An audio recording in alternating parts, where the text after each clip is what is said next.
भिडलाई खुसी पार्न आएको होइन, सत्यको वचन बोल्न आएको हुँ। सबै हृदयले स्वागत नगरे पनि प्रभुको वचन सुनाउन आएको हुँ। म झुक्ने छैन, लुक्ने छैन, परमेश्वरको वचन छोड्ने छैन। कोही टाढा गए, कोही फर्किए पनि सत्यको आगो निभ्ने छैन। यदि सबै मसँग खुसी छन् भने हे प्रभु मेरो हृदय जाँच्नुहोस्। तपाईले दिनु भएको सत्यलाई मैले कमजोर बनाए कि मानिसको डरले कतै मैले सम्झौता गरे कि भिडलाई खुसी पार्न खोज्दा सत्यलाई बिर्सिए कि म सम्झौता गर्ने छैन,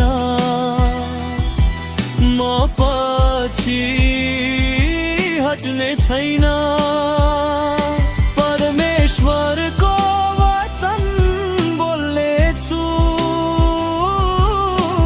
मानिसले जे भने पनि। म सबैको प्रिय बन्न बोलाइएको होइन, म विश्वास योग्य बन्न बोलाइएको हुँ।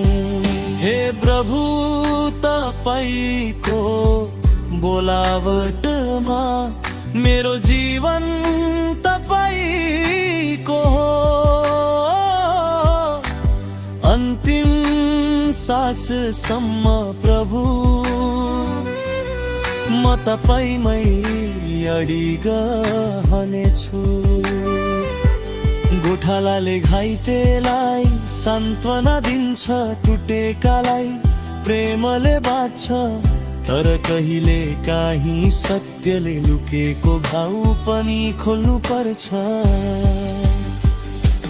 घाइतेलाई निको पार, टुटेकालाई बाँध, पापको संक्रमण काट, जीवनलाई शुद्ध बनाऊ।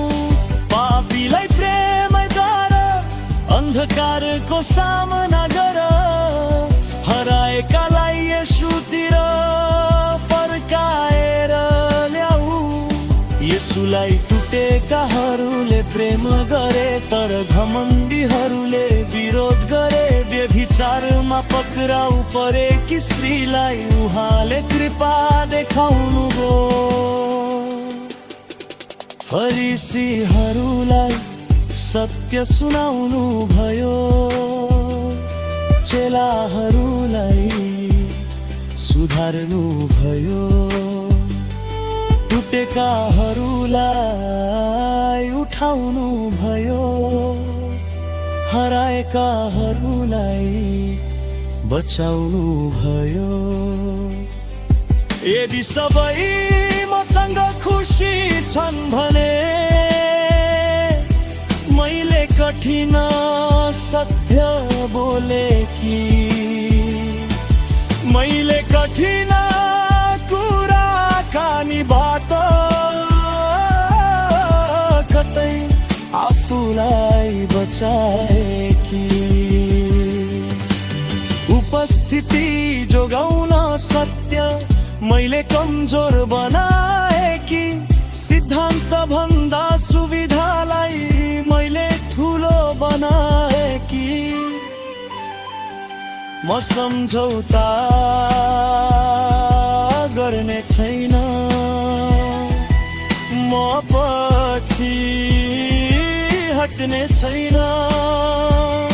परमेश्वरको वचन बोल्नेछु, मानिसले जे सबैको प्रिय बन्न बोलाइएको होइन, म विश्वासयोग्य बन्न बोलाइएको हुँ। धिक्कार छ मलाई यदि तालीको खोजी गर्छु, धिक्कार छ मलाई यदि त्रुरुस लुकाउँछु। सुविधा भन्दा सत्य ठुलो होस्, मानिस भन्दा परमेश्वर ठुलो होस्। प्रशंसा भन्दा बोलावट ठुलो होस्, मेरो जीवन उहाँकै होस्। यदि मैले सामना गरिन भने परिवर्तन कसरी आउँछ? यदि मैले सुधार गरिन भने पुनर्स्थापना कसरी हुन्छ? गोठालाले शान्तमा दिन्छ, गोठालाले सुधार पनि गर्छ, गोठालाले प्रेम गर्छ, त्यसैले सत्य पनि बोहर्छु। अरू लडे पनि म उभिनेछु,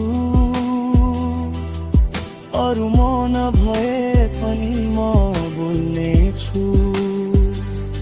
येशू तपाईको वचन बोकेर पवित्र आत्मासँगै हिँड्नेछु। म सिद्धिको लागि होइन, तालीको लागि होइन, मानिसलाई खुसी पार्न होइन, तपाईको बोलावट पुरा